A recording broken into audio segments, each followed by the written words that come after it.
ശ്രദ്ധിച്ചോട്ടോ. Digital storage oscilloscope അല്ലേ വെച്ചാൽ നമ്മൾ എന്തിനാണ് ഉപയോഗിക്കുന്നത്? സിഗ്നൽ ചെക്ക് ചെയ്യാം അല്ലേ. ഇതിൽ ആദ്യം ശ്രദ്ധിക്കേണ്ട ഒരു കാര്യം എന്ന് വെച്ചാൽ ഇതിൽ ഫസ്റ്റ് ഈ പ്രോബാണ് നമ്മൾ ശ്രദ്ധിക്കേണ്ടത്. ഇതിൽ ×10 ×1 രണ്ട് പൊസിഷനുണ്ട്. ഓക്കെ, ശ്രദ്ധിക്കണേ. ×10 ×1 രണ്ട് പൊസിഷനുണ്ട്. ഇത് ശരിക്കും ×1 ഇട്ട് കഴിഞ്ഞാൽ നമ്മളിവിടെ എന്ത് സിഗ്നൽ കൊടുക്കുന്നോ അത് ഡയറക്റ്റായിട്ട് നമുക്ക് കിട്ടും. അപ്പം ചാനൽ ഓൺ ആക്കണമെങ്കിൽ ഇത് പ്രസ് ചെയ്താൽ മതി. ലൈറ്റ് കത്തുന്ന സമയത്ത് ചാനൽ ഓണാണ്. രണ്ടാമത്തെ ചാനൽ പ്രസ് ചെയ്യുമ്പോൾ ഇപ്പോൾ രണ്ടും ഓണാവും. ഓക്കെ, കണ്ടോ, ഗ്രീനും യെല്ലോ. ശ്രദ്ധിക്കേണ്ട കാര്യം, ഈ ചാനൽ 1 എപ്പോഴും യെല്ലോ കളറിലായിരിക്കും ഡിസ്പ്ലേ ഉണ്ടാവുക. ചാനൽ 2 എപ്പോഴും ഗ്രീൻ കളറിലായിരിക്കും ഡിസ്പ്ലേ ഉണ്ടാവുക. ഓക്കെ, അതിൽ നമ്മൾ ഒന്നാമത്തെ കാര്യം ഈ പ്രോബിൽ ശ്രദ്ധിക്കേണ്ട ഈ ഒരു കാര്യമാണ് അറ്റൻവേഷൻ സ്വിച്ചാണ്. ഇത് ×1 ഇട്ട് കഴിഞ്ഞാൽ ഞാനിപ്പോൾ ഒരു ചാനൽ മാത്രമേ ഓൺ ആക്കുന്നുള്ളൂ, ചാനൽ 1 മാത്രം. ഓക്കെ, ഇതിലൊരു എല്ലാ CRIയിലും ഒരു ടച്ച് സിഗ്നൽ ഉണ്ടാവും DSOയിൽ. ആ ടച്ച് സിഗ്നലാണ് നമ്മൾ ഫസ്റ്റ് കണക്ട് ചെയ്ത് നോക്കേണ്ടത് കേട്ടോ.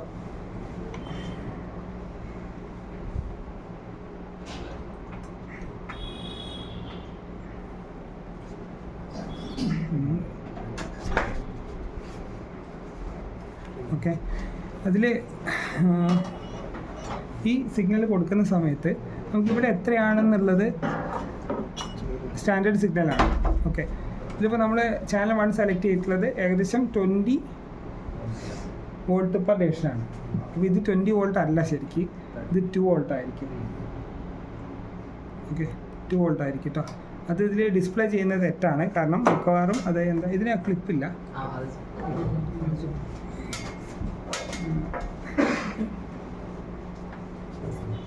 ഇത് ശ്രദ്ധിക്കേണ്ട എന്താണെന്ന് വെച്ചാൽ ഇതിൽ ചാനൽ 1 ഇവിടെ കാണിച്ചത് എത്രയാണ്? 20 വോൾട്ടാണ്. പക്ഷേ യഥാർത്ഥത്തിൽ ഇത് 2 വോൾട്ടിൻ്റെ സിഗ്നലാണ്. അത് എന്തുകൊണ്ടാണ് തെറ്റ് കാണിക്കുന്നത്? തെറ്റ് എന്തുകൊണ്ടാണെന്ന് വെച്ചാൽ ഇതിൻ്റെ സെറ്റിങ്സിലുള്ള ഇഷ്യൂ ആണ്. ചാനൽ 1ൻ്റെ ബട്ടൺ പ്രസ് ചെയ്യുമ്പോൾ അതിന് മെനു വരും. ഓക്കെ, ഇതിൽ ഏറ്റവും ശ്രദ്ധിക്കുന്ന കാര്യം പ്രോബ് ×10 കിടക്കുന്നത്. പ്രോബ് ×1 വേണ്ടത് കേട്ടോ. നമുക്ക് ഇതാണ് സെലക്ഷൻ ഉള്ളത്, ×1 എപ്പോഴും ഇടേണ്ടത്. ഓക്കെ,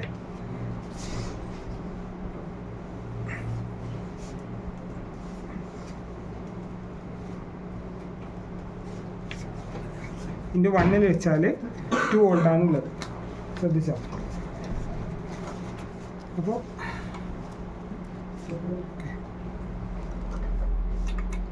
ഇത് വെച്ചിട്ട് സിഗ്നൽ കണക്ട് ചെയ്തിട്ടുണ്ട്.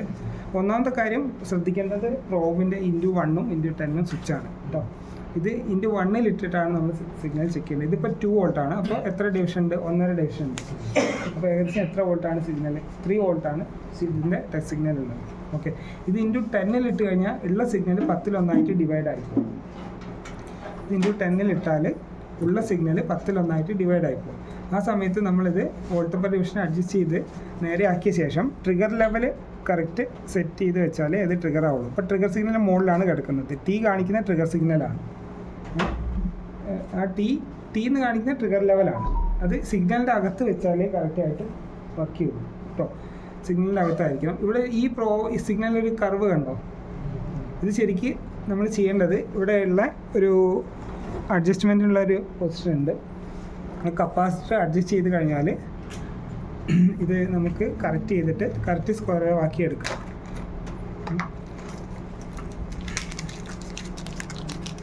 ചെയ്യേണ്ടത് ഇങ്ങനെയാണ്. ×10 ഇടുന്ന സമയത്ത് മാത്രമാണ് നമ്മളിത് സെറ്റ് ചെയ്യേണ്ടത്. അതിൽ വെച്ചിട്ട് ജസ്റ്റ് അഡ്ജസ്റ്റ് ചെയ്ത് കൊടുത്താൽ മതി കേട്ടോ. ഉണ്ടോ, ഇത് തിരിക്കുന്ന സ്ക്വയർ വേവിൻ്റെ ഷേപ്പ് മാറുന്നുണ്ടോ? ഇത് കൂടുകയാണ് ചെയ്യുന്നത് അല്ലേ? ഇത് കാണുന്നുണ്ടോ? അറ്റം കാണുന്നുണ്ടോ? ഉണ്ടോ? അപ്പോൾ കുറച്ചും കൂടി ലെവലായില്ലേ? മനസ്സിലായി പറഞ്ഞേ? ഇതല്ലേ? ഓക്കെ, ഒരു കാര്യമേ ഉള്ളൂ. അത് ×10 ഇടുമ്പോൾ മാത്രമേ ഈ പ്രശ്നം ഉണ്ടാവുള്ളൂ. ×1 ഇടുമ്പോൾ ഡയറക്റ്റ് സിഗ്നലാണ് വരിക. ഇതിപ്പോൾ എന്തുകൊണ്ടാണ് ഇങ്ങനെ തെറ്റായിട്ട് കാണിക്കുന്നത്? കാരണം ഇപ്പോൾ നമ്മൾ ആകെ 200 മില്ലി വോൾട്ടാണ് സെലക്ട് ചെയ്തത്, പക്ഷേ കൊടുത്തിട്ടുള്ളത് 3 വോൾട്ടാണ്. അപ്പോൾ സിഗ്നൽ ഒരു ആംപ്ലിഫയർ ആണ് ഇതിൻ്റെ അകത്തുള്ളത് അല്ലേ? ആംപ്ലിഫയറിലേക്ക് ഹൈ വോൾട്ടേജ് സിഗ്നൽ ഇൻപുട്ട് കൊടുത്തു കഴിഞ്ഞാൽ ഉണ്ടാവും മൊത്തം ഡിസ്റ്റോർഷൻ ആയിരിക്കും. ആ ഒരു എഫക്റ്റാണ് ഇപ്പോൾ കാണിക്കുന്നത്. അത് കറക്റ്റായിട്ട് സിഗ്നൽ സെറ്റ് ചെയ്ത് കഴിഞ്ഞാൽ അത് ഓക്കെ ആയിരിക്കും. ഈ T എന്നുള്ള ലെവൽ, ട്രിഗർ ലെവൽ എപ്പോഴും സിഗ്നലിൻ്റെ ഉള്ളിലല്ലെങ്കിൽ ഇതിങ്ങനെ നീങ്ങിക്കൊണ്ടിരിക്കും. ഓക്കെ, ആ ട്രിഗർ ലെവൽ എപ്പോഴും സിഗ്നലിൻ്റെ അകത്തായിരിക്കണം വെക്കേണ്ടത്. ക്ലിയർ ആണ്? ഇപ്പോൾ പ്രോബിൻ്റെ കാര്യം ക്ലിയർ അല്ലേ? ഈ ചാനൽ 2 ഓൺ ആക്കണമെങ്കിൽ ചാനൽ 2 കൂടി പ്രസ് ചെയ്താൽ മതി. അപ്പോൾ രണ്ടാമത്തെ ചാനലും വരും. ചാനൽ 1നും ചാനൽ 2നും ഒരേ ഓപ്പറേഷനാണ്. അതുകൊണ്ട് ചാനൽ 1ൻ്റെ ഞാൻ പറയാം. ചാനൽ 1ൻ്റെ ബട്ടൺ പ്രസ് ചെയ്താൽ അതിൻ്റെ മെനു വരും. ഓക്കെ, ക്ലിയർ അല്ലേ? ഇതിൽ 1ൽ ഫസ്റ്റ് വരുന്ന ഓപ്ഷൻ DC കപ്ലിംഗ് എന്നുള്ളതാണ്. കപ്ലിംഗ് എന്ന് വെച്ചാൽ നമ്മൾ ഈ വരുന്ന സിഗ്നൽ പോസിറ്റീവ് പൾസാണ്. ഇതിൻ്റെ ഗ്രൗണ്ട് ഇതാണ്, അതിൻ്റെ ലെവൽ മാർക്ക് ചെയ്യുന്നത്. ലെവൽ കാണിക്കുന്നത് ഇതാണ് ഗ്രൗണ്ട് ലെവൽ. ഓക്കെ അല്ലേ? ഇവിടെ ഈ പോയിന്റ് കാണിക്കുന്നത് ഇതിൻ്റെ ഗ്രൗണ്ട് ലെവലാണ്. ഈ സിഗ്നൽ പോസിറ്റീവ് മാത്രം പോകുന്ന സിഗ്നലാണ്. 0ൽ നിന്ന് പോസിറ്റീവിലേക്ക് മാത്രം പോകുന്ന സിഗ്നലാണ്. അതുകൊണ്ടാണ് ഇത് പോസിറ്റീവ് പൾസ് കാണിക്കുന്നത്. ഇത് ഡയറക്റ്റ് കപ്ലിംഗ് ആണ് DC എന്ന് പറയുന്നത്. ഈ ഡയറക്റ്റ് കപ്ലിംഗ് ഇട്ടാൽ മാത്രമേ ഇത് കറക്റ്റ് ആയിട്ടുള്ള സിഗ്നൽ കാണിക്കുകയുള്ളൂ. ഇനി അഥവാ ഇത് നമ്മൾ തെറ്റായിട്ട് AC ആണ് സെലക്ട് ചെയ്യുന്നതെങ്കിൽ എന്താ പറ്റുകയെന്ന് വെച്ചാൽ, കണ്ടോ, AC സെലക്ട് ചെയ്യുമ്പോൾ എന്ത് പറ്റി? ഇത് സിഗ്നൽ പോസിറ്റീവിലേക്കും നെഗറ്റീവിലേക്കും പോകുന്ന പോലെയാണ് കാണിക്കുന്നത്. അത് തെറ്റാണ്. കാരണം ഇവിടെ വരുന്ന സിഗ്നൽ ഏത് CRO ഏത് DSO ആണെങ്കിലും വരുന്ന സിഗ്നൽ പോസിറ്റീവ് പൾസ് മാത്രമായിരിക്കും. അത് ഈ ഒരു കപ്ലിംഗ് നമുക്ക് ഒറ്റ നോട്ടത്തിൽ മനസ്സിലാവാൻ വേണ്ടിയിട്ടാണ് പോസിറ്റീവ് പൾസ് മാത്രം കൊടുക്കുന്നത്. മനസ്സിലായോ? ഞാൻ പറഞ്ഞാൽ മനസ്സിലാവും. പോസിറ്റീവ് പൾസ് മാത്രമേ ഉണ്ടാവും. ഈ കാണിക്കുന്നത് തെറ്റാണ്. കാരണം ഇതിൽ നമ്മൾ ഗ്രൗണ്ട് ലെവൽ സെറ്റ് ചെയ്തിട്ട് മൈനസ് സിഗ്നൽ ഇവിടെ ഇല്ല യഥാർത്ഥത്തിൽ. പക്ഷേ തെറ്റായിട്ട് കാണിക്കാൻ കാരണം ഇവിടെ കപ്ലിംഗ് AC സെലക്ട് ചെയ്തുകൊണ്ടാണ് കേട്ടോ. നമ്മളവിടെ ഇതിൽ AC DC ഗ്രൗണ്ട് 3 ഓപ്ഷനാണുള്ളത്. ഗ്രൗണ്ട് ചെയ്യാന്ന് പറഞ്ഞാൽ ഇതിൻ്റെ ഇൻപുട്ട് ഗ്രൗണ്ട് ചെയ്ത് കളയും. അപ്പോൾ നമ്മൾ ഒരു സിഗ്നലും ഉണ്ടാവില്ല, നോയ്സ് ഒന്നും ഉണ്ടാവില്ല. അപ്പോൾ ഗ്രൗണ്ട് നമ്മൾ സെലക്ട് ചെയ്യരുത്. AC DC ഏതെങ്കിലും നമ്മൾ ഇഷ്ടാനുസരണം സെലക്ട് ചെയ്യാനുണ്ട്. എപ്പോഴും ഡയറക്റ്റ് കപ്ലിംഗ് ആണ് നല്ലത്. DC എന്ന് വെച്ചാൽ ഡയറക്റ്റ് കപ്ലിംഗ് ആണ്. ക്ലിയർ അല്ലേ? പറഞ്ഞേ, ഈ കാര്യം ക്ലിയർ അല്ലേ? ചാനൽ 1ൻ്റെ ഫസ്റ്റ് ഓപ്ഷൻ കപ്ലിംഗ് ആണ്. AC DC ground 3 ഓപ്ഷനാണുള്ളത്. അത് ഏകദേശം ഓക്കെയാണ്. പിന്നെ ബാൻഡ് വിഡ്ത്ത് ലിമിറ്റ് എപ്പോഴും ഓഫ് ചെയ്തില്ല. ബാൻഡ് വിഡ്ത്ത് ഓൺ ചെയ്ത് കഴിഞ്ഞാൽ നമുക്ക് ഹൈ ഫ്രീക്വൻസി ഒക്കെ പോകുമ്പോൾ നമുക്ക് കറക്റ്റ് കിട്ടാതെ വരും. അത് എന്തിനാണെന്ന് വെച്ച് കഴിഞ്ഞാൽ ബാൻഡ് വിഡ്ത്ത് ലിമിറ്റ് കുറച്ച് കഴിഞ്ഞാൽ ADCൻ്റെ റെസൊല്യൂഷൻ കൂടുതൽ കിട്ടുന്ന ഒരു എഫക്റ്റ് ഉണ്ടെന്ന് തോന്നുന്നു. അതുകൊണ്ടായിരിക്കും നമുക്ക് ബാൻഡ് വിഡ്ത്ത് ഓപ്ഷൻ കൊടുത്തിട്ടുള്ളത്. അത് നമ്മൾ നോക്കണ്ട. പിന്നെ പ്രോബിൻ്റെ കാര്യമാണ് ഇപ്പോൾ നമ്മൾ കണ്ട മിസ്റ്റേക്ക്. പ്രോബ് *1 ഇടുന്നെങ്കിൽ ഇവിടെ *1 ആയിരിക്കണം. എന്നാൽ മാത്രമേ കറക്റ്റ് വോൾട്ടേജ് ഡിസ്പ്ലേ ചെയ്യുള്ളൂ. ഓക്കെ, അപ്പോൾ എപ്പോഴും വോൾട്ടേജ് സെറ്റൊക്കെ കാണിക്കുക. ഇപ്പോൾ 100 വോൾട്ട് നമ്മൾ ആകെ 10 വോൾട്ടേ കൊടുത്തിട്ടുള്ളൂ എങ്കിൽ ഒരു ഡിസ്പ്ലേയിൽ നിന്ന് എത്രയാണ് 100 വോൾട്ടൊക്കെ ആണെങ്കിൽ നമ്മൾ എന്ത് മനസ്സിലാക്കണം? ഈ പ്രോബിൻ്റെ സെറ്റിങ്സ് തെറ്റാണ്. ഒരിക്കലും CROയിൽ ഹൈ വോൾട്ടേജ് ടച്ച് സിഗ്നൽ ഉണ്ടാവില്ല. എപ്പോഴും മാക്സിമം 5 വോൾട്ടാണ്. അപ്പോൾ നേരത്തെ നമുക്ക് 20 വോൾട്ടാണ് കാണിച്ചത്. അതുകൊണ്ടാണ് ഞാൻ ഒറ്റ നോട്ടത്തിൽ ആ പ്രോബിൻ്റെ സെറ്റിങ്സ് മിസ്റ്റേക്ക് ഉണ്ടെന്ന് പറയാൻ കാരണം. ഇപ്പോൾ ഇത് ക്ലിയർ അല്ലേ? *1 എപ്പോഴും ഇടുന്നത്. ഇനി ഡിജിറ്റൽ ഫിൽറ്റർ ആണെന്ന് നോക്കണ്ട. പിന്നെ രണ്ടാമത്തെ പേജിലേക്ക് പോകണമെങ്കിൽ ഇത് പ്രസ് ചെയ്താൽ മതി. Okay, volt per division course. ഇതിപ്പോൾ കോഴ്സ് ഫൈൻ നമുക്ക് ഇവിടെ കോഴ്സാണുള്ളത്. എന്ന് വെച്ചാൽ നമ്മൾ സെലക്ട് ചെയ്യുമ്പോൾ 1 വോൾട്ട് 200 മില്ലിവോൾട്ട് ഇങ്ങനെ ഒറ്റയടിക്ക് മാറുകയാണ് ചെയ്യുന്നത്. 500 മില്ലിവോൾട്ട് 1 വോൾട്ട് 2 വോൾട്ട് 5 ഇങ്ങനെ മാറുകയാണ് ചെയ്യുന്നത്. അത് നമുക്ക് വേണമെങ്കിൽ ഇത് ഫൈൻ മാറ്റി കഴിഞ്ഞാൽ ചെറിയ രീതിയിലുള്ള അഡ്ജസ്റ്റ്മെൻറ്റ് ആയിട്ട് വോൾട്ട് പെർ ഡിവിഷൻ നമുക്ക് മാറ്റാൻ പറ്റും കേട്ടോ. അപ്പോൾ ഇൻവെർട്ട് ഓഫാണ്. ഒരു ചാനലിനെ ഇൻവെർട്ട് ചെയ്യാനുള്ള ഓപ്ഷൻ ഇതിലുണ്ട്. നമുക്ക് വേണമെങ്കിൽ സിഗ്നൽ ലെവലിൽ ഇൻവെർട്ട് ചെയ്തിട്ട് ഡിസ്പ്ലേ ചെയ്യാം. വോൾട്ടേജ് യൂണിറ്റ് ആണ്. ഇപ്പോൾ ഇതിൽ കാണിക്കുന്ന വോൾട്ടേജ് യൂണിറ്റ് ആണ്. ബാക്കി ആംബിയർ അങ്ങനെ പല ഓപ്ഷൻസ് ഇതിൽ കൊടുത്തിട്ടുണ്ട്. പക്ഷേ CROയിൽ നമുക്ക് ഡയറക്റ്റ് ആംബിയർ മെഷർ ചെയ്യാൻ പറ്റില്ല. വോൾട്ടേജ് മാത്രമേ മെഷർ ചെയ്യാൻ പറ്റുള്ളൂ. അപ്പോൾ ചാനൽ 1ൻ്റെ ഏകദേശം ഫീച്ചേഴ്സ് മനസ്സിലായില്ലേ? ഈ ചാനൽ 2 ഓൺ ആക്കാൻ ജസ്റ്റ് പ്രസ് ചെയ്താൽ മതി കേട്ടോ. ഒന്നുകൂടി പ്രസ് ചെയ്താൽ ഓഫ് ആവും. ഓക്കെ അല്ലേ? ചാനൽ 1 ഫസ്റ്റ് പ്രസ് ചെയ്യുമ്പോൾ ഒരു എഫക്റ്റ് ഉണ്ടാവില്ല. രണ്ടാമത് പ്രസ് ചെയ്യുമ്പോൾ ഓഫ് ആവും. പിന്നെ ഓരോ പ്രാവശ്യം ഓൺ ഓഫ് ആയിക്കൊണ്ടിരിക്കും. DSOൻ്റെ ഓപ്പറേഷൻ ഇങ്ങനെയാണ് കേട്ടോ. ചാനൽ സെലക്ഷനൊക്കെ ഇങ്ങനെയാണ്. മനസ്സിലാവും? ഇത് ക്ലിയർ അല്ലേ? ഇപ്പോൾ പറഞ്ഞാൽ ഏകദേശം ക്ലിയർ അല്ലേ? ഇനി മാത്ത് ഫംഗ്ഷൻ നമുക്ക് എടുക്കേണ്ട കാര്യമില്ല. മാത്ത് ഫംഗ്ഷൻ എന്ന് പറഞ്ഞാൽ ചാനൽ A+B അങ്ങനെ പല ഓപ്പറേഷൻസ് ഉണ്ട്. A+B A-B എന്ന് വെച്ചാൽ ചാനൽ Aയിൽ നിന്ന് ചാനൽ 2 സബ്ട്രാക്ട് ചെയ്യുന്നതാണ്. അതുപോലെ അങ്ങനത്തെ ഫംഗ്ഷൻസാണ് മാത്ത് ഓപ്പറേഷനിൽ. ഫാസ്റ്റ് ഫോർ FFT ഫംഗ്ഷൻ കൂടി ഉണ്ട്. അപ്പോൾ മാത്ത് ഓപ്പറേഷൻ ഓൺ ആക്കിയാലാണ് ഈ മൂന്നാമത്തെ കളറിൽ ഇവിടെ യെല്ലോ ഗ്രീനും അല്ലാതെ മറ്റേ കളർ വരുന്നത് മാത്ത് ഓപ്പറേഷൻ ഓൺ ആക്കുന്നതുകൊണ്ടാണ് കേട്ടോ. നമുക്ക് ഇതിൻ്റെ ആവശ്യമില്ല. ഓക്കെ, അത് ക്ലിയർ ആണ്. ഇപ്പോൾ ഏകദേശം ഇത്രയും കാര്യങ്ങൾ. ഇതിനെ ഫംഗ്ഷണൽ കീ എന്നാണ് പറയുക. ഇത് ഓരോ സമയത്ത് ഇവിടെ എന്താണോ വരുന്നത് അതിൻ്റെ നേരെയുള്ള ഫംഗ്ഷൻ ആയിരിക്കും ബട്ടൺ ഉണ്ടാവുക. അത് കോമൺ ആയിട്ടുള്ള ഫംഗ്ഷനാണ്. പിന്നെ മിക്കവാറും എല്ലാ സെലക്ഷനും ഈ ഒരു ബട്ടണിലായിരിക്കും ഉണ്ടാവുക. ഇത് ഈ ലൈറ്റ് കത്തുമ്പോൾ മാത്രമേ ഇത് വർക്ക് ചെയ്യുള്ളൂ. അപ്പോൾ ഏതെങ്കിലും സമയത്ത് എക്സാമ്പിൾ നമ്മൾ എന്തെങ്കിലും ഒരു മെനുവിൽ സെലക്ട് ചെയ്താൽ മാത്രമേ അത് വരുന്നുള്ളൂ കേട്ടോ. ഇപ്പോൾ ഇതാകണ്ടോ DC കപ്ലിംഗ് നമുക്ക് ഇങ്ങനെ ഒന്നല്ലെങ്കിൽ ഇവിടെ പ്രസ് ചെയ്ത് സെലക്ട് ചെയ്യുക, അല്ലെങ്കിൽ ഈ സമയത്ത് ഇത് ആക്റ്റീവാണ് എന്ന് വെച്ചാൽ അപ്പം നമുക്കിത് റൊട്ടേറ്റ് ചെയ്തിട്ട് മാറ്റാൻ പറ്റും. കണ്ടോ? AC DC ഗ്രൗണ്ട് ഇങ്ങനെ മനസ്സിലാവും പറഞ്ഞേ. ആ രീതിയിലാണ് എൻ്റെ ആവശ്യം ഉണ്ടാവുക. ഓക്കെ, പ്രസ് ചെയ്താൽ അത് സെലക്ട് ആവും. അപ്പോൾ ഏകദേശം ഈ 2 ചാനലിൻ്റെ ഫംഗ്ഷൻ ക്ലിയർ അല്ലേ? ഏകദേശം ഓപ്പറേഷൻ മാത്ത് ഫംഗ്ഷൻ പറഞ്ഞു. പിന്നെ നമുക്ക് ഇതും പറഞ്ഞു. പിന്നെ ടൈം പെർ ഡിവിഷൻ അഡ്ജസ്റ്റ് ചെയ്യുന്ന എവിടെയാണ്? ഹൊറിസോണ്ടൽ സെക്ഷനിലാണ് പറയാം. ഹൊറിസോണ്ടലായിട്ട് നമ്മൾ ടൈമാണ് ഡിസ്പ്ലേ ചെയ്യുന്നത്. അതുകൊണ്ട് അതിൻ്റെ ടൈം സെലക്ഷൻ ഇവിടെയാണ് വരുന്നത്. ഇത് ക്ലിയർ ആണല്ലോ അല്ലേ? ടൈം പെർ ഡിവിഷൻ കാണിക്കുന്നത് ഓക്കെ ഇവിടെയാണ് കാണിക്കുന്നത് 500 മൈക്രോ സെക്കൻഡ് ഇവിടെയാണ് കാണിക്കുന്നത്. ഇതൊക്കെ ക്ലിയർ അല്ലേ? ഇപ്പോൾ പറഞ്ഞത് ഏകദേശം ക്ലിയർ അല്ലേ? പിന്നെ കഴ്സർ ഓപ്ഷൻ, കഴ്സർ എന്നുള്ള മെഷർമെൻറ്റ് നമുക്ക് എടുക്കാൻ പറ്റും. കഴ്സർ എന്ന് വെച്ച് കഴിഞ്ഞാൽ സിഗ്നലിലേക്ക് 2 ലൈൻ വെച്ചിട്ട് നമുക്ക് അതിൻ്റെ മെഷർമെൻറ്റ് എടുക്കുന്ന രീതിയാണ്. കഴ്സർ ഓഫ് ചെയ്തിട്ടാണ് വരാത്തത്. ഓണാക്കി മാനുവൽ എടുത്തു കഴിഞ്ഞാൽ നമുക്കത് എടുക്കാൻ പറ്റും കേട്ടോ. മാനുവലൊക്കെ എടുത്ത് കഴിയുമ്പോൾ പ്രസ് ചെയ്താൽ കഴ്സർ വരും. കഴ്സർ ഇപ്പോൾ ടൈമുമായിട്ട് ബന്ധപ്പെട്ടിട്ടുള്ളതാണ്. ടൈമാണ്. കാരണം ടൈം ആക്സിസിലാണ് ഇപ്പോൾ ഉള്ളത് 2 കഴ്സർ. അപ്പോൾ ഇത് ഈ സിഗ്നൽ ഇവിടെ മുതൽ ഇവിടെ എത്താനുള്ള ടൈം എത്രയാണെന്നുള്ളത് ഇതിൽ ഈ കഴ്സറിൻ്റെ മെഷർമെൻറ്റിൽ കിട്ടും. കഴ്സറൊക്കെ നമുക്ക് സെപ്പറേറ്റ് ആയിട്ടും അഡ്ജസ്റ്റ് ചെയ്യാം, ഒരുമിച്ച് അഡ്ജസ്റ്റ് ചെയ്യാം. ഇപ്പോൾ ചാനൽ ഉണ്ട്, ഇതിപ്പോൾ ഒരു ചാനൽ ആണ് റൊട്ടേറ്റ് ആവുന്നത്. ചാനൽ കഴ്സർ എ ആണ് ഇപ്പോൾ മാറുന്നത്. കണ്ടോ? നമുക്ക് ഇത് പ്രസ് ചെയ്താൽ അതും പോയി. ഇത് പ്രസ് ചെയ്യുമ്പോൾ ഇവിടെ ഹൈലൈറ്റ് ആയി. ആ സമയത്ത് തിരിച്ചു കഴിഞ്ഞാൽ ചാനൽ 2 ആണ് മാറുക. ഈ രണ്ടും ഹൈലൈറ്റ് ചെയ്ത് വെച്ചിട്ട് തിരിച്ചു കഴിഞ്ഞാൽ രണ്ടും ഒരുമിച്ച് മാറും. കണ്ടോ? ഇത് കഴ്സർ മെഷർമെൻ്റ് ആണ്. ഇത് നമുക്ക് ടൈം മാറ്റി വോൾട്ടേജ് ആക്കി കഴിഞ്ഞാൽ, ആംപ്ലിറ്റ്യൂഡ് ആക്കി കഴിഞ്ഞാൽ നേരെ തിരിഞ്ഞു വരും. ഈ സമയത്ത് ഈ സിഗ്നലിനെ ക്രോസ് ചെയ്യുന്ന കഴ്സർ സെറ്റ് ചെയ്ത് കഴിഞ്ഞാൽ അതിൻ്റെ വോൾട്ടേജ് ആണ് മെഷർമെൻറ്റ് എടുക്കുക.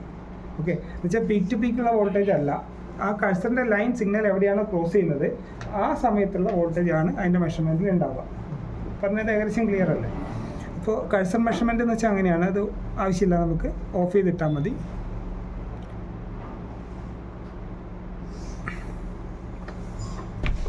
ഓക്കെ, കഴ്സർ ഓഫ് ചെയ്തു.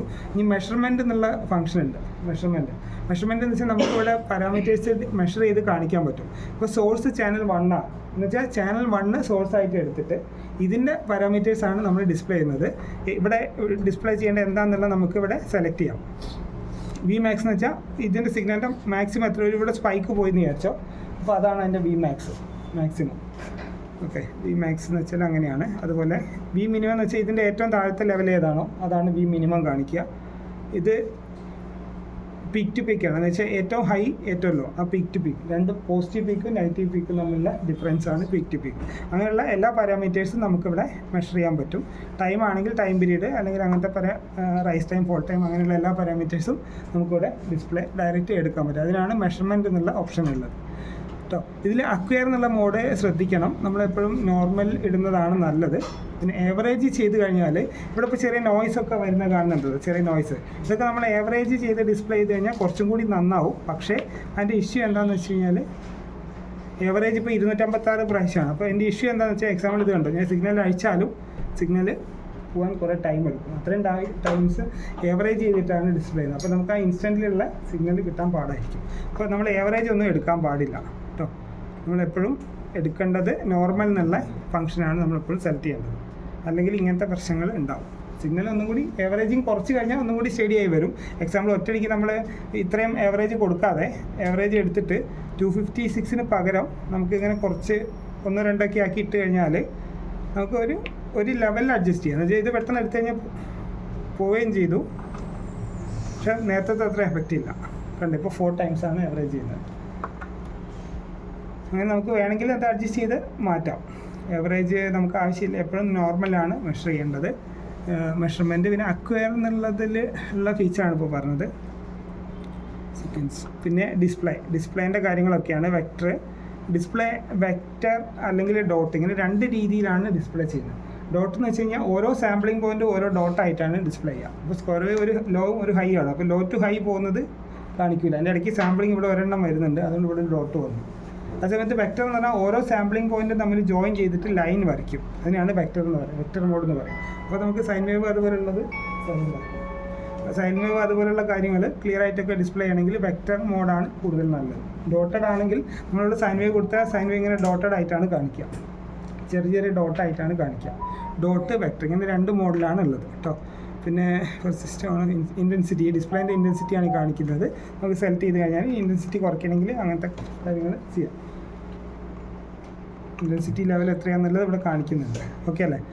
അപ്പോൾ അതൊക്കെ ഡിസ്പ്ലേൻ്റെ പാരാമീറ്റേഴ്സാണ്. പിന്നെ ഹെൽപ്പ് എന്നുള്ളൊരു ഓപ്ഷൻ ഉണ്ട്.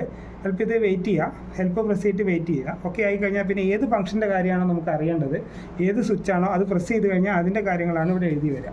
അപ്പോൾ ഈ സ്വിച്ചിൻ്റെ കാര്യം അറിഞ്ഞുണ്ടെങ്കിൽ അത് പ്രസ് ചെയ്താൽ അങ്ങനത്തെ കാര്യങ്ങൾ എഴുതി വരും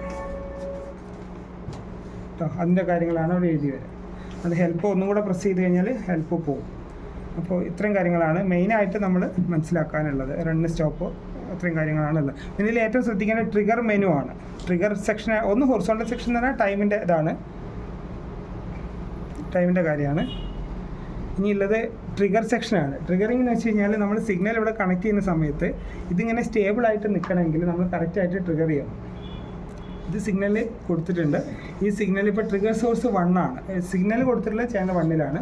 അപ്പോൾ ട്രിഗർ സോഴ്സ് 1 ആയിരിക്കണം. ട്രിഗർ മെനു എടുത്തു കഴിഞ്ഞാൽ സോഴ്സ് 1 ആണ്. കണ്ടോ, ഇവിടെ നമ്മൾ തെറ്റായിട്ട് സോഴ്സ് സെലക്ട് ചെയ്ത് കഴിഞ്ഞാൽ എക്സാമ്പിൾ 2 ആണെങ്കിൽ അത് സ്റ്റേബിൾ ആവില്ല. അപ്പോൾ ഇങ്ങനത്തെ കാര്യങ്ങൾ നിങ്ങൾ ശ്രദ്ധിക്കുക. ട്രിഗർ സോഴ്സ് എപ്പോഴും കറക്റ്റായിട്ട് നമ്മൾ സെലക്ട് ചെയ്യണം. സെലക്ട് ചെയ്താൽ മാത്രം പോലെ ട്രിഗർ ലെവൽ സിഗ്നലിൻ്റെ ഉള്ളിലായിരിക്കണം. ഇല്ല, അത് തിരിക്കുമ്പോൾ മാത്രമേ ഇവിടെ ഉണ്ടാവുള്ളൂ. അത് സിഗ്നലിൻ്റെ ഉള്ളിലായിരിക്കണം വേണ്ടത്. ട്രിഗർ ഫങ്ഷൻ കേട്ടോ. ട്രിഗറിൻ്റെ മെനു ആണിത്. അതിൽ ഒന്ന് സോഴ്സാണ്, ചാനൽ 1 ആണോ 2 ആണോ 3 അതുപോലത്തെ പല കാര്യങ്ങളാണ് ഇവിടെ സെലക്ട് ചെയ്യുന്നത്. ട്രിഗർ സോഴ്സ് കേട്ടോ. അത് എപ്പോഴും ചാനൽ 1 അല്ലെങ്കിൽ 2 ആണ് സെലക്ട് ചെയ്യുന്നത്. പിന്നെ ട്രിഗറിങ്, എഡ്ജ് ട്രിഗറിങ് എന്നൊക്കെ പറയുന്നത് വെച്ചാൽ ഇത് ലോ ടു ഹൈ പോകുമ്പോഴാണ് ട്രിഗർ ചെയ്യുന്നത്. ഇതിനെയാണ് എഡ്ജ് ട്രിഗറിങ് എന്ന് പറയുന്ന മെത്തേഡ്. ലോ ടു ഹൈ അല്ലെങ്കിൽ ഹൈ ടു ലോ. ഇതിപ്പോൾ ലോ ടു ഹൈ ആണ്, പോസിറ്റീവ് സ്ലോപ്പാണ്. പിന്നെ നെഗറ്റീവ് സ്ലോപ്പ് നമുക്ക് സെലക്ട് ചെയ്യാം വേണമെങ്കിൽ, ഹൈ ടു ലോ, അങ്ങനത്തെ കാര്യങ്ങൾ. ഇത്രയേ ഉള്ളൂ. ബേസിക് ആയിട്ടുള്ള കാര്യങ്ങൾ ഇത്രയാണ് കേട്ടോ. ഓപ്പറേഷൻ